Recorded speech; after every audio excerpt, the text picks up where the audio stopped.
We are now in what is known as the Fourth Industrial Revolution. What is it and what is its impact on South Africa?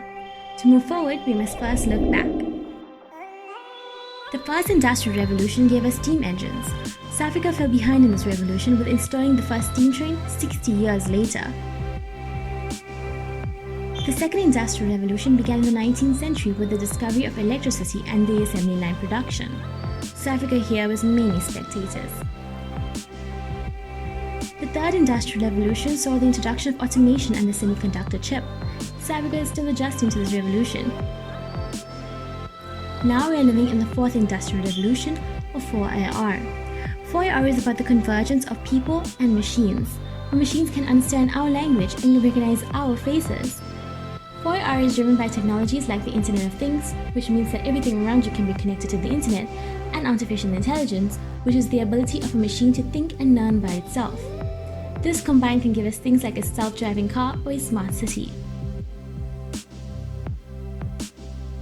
With South Africa's ever-high crime rate, a smart city can definitely help. Smart cars can detect suspicious activity, take remedial action, notify authorities and other smart cars in the area, all before the driver even knows about it. CCTVs can help detect suspicious people and notify the relevant authorities.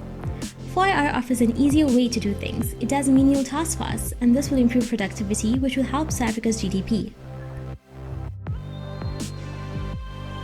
4IR means more machines doing things and less people. This is not good for South Africa as it has quite a high unemployment rate. We can see this effect when Standard Bank retrenched nearly 2,000 workers because of digitization. Which brings us to our next challenge, lack of skills.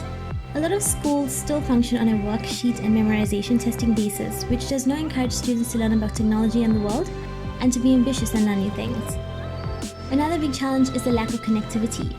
A recent audit has found that South Africa does not have the technology needed for the 4IR. In fact, only around 50% of South Africans are connected to the internet, and only 13.5% of Africa has internet connectivity. All in all, the 4IR seems to offer a new and safe world for South Africans.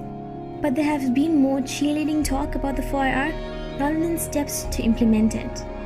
It's going to be a while for South Africa to truly see a glimpse of the 4IR in its entirety.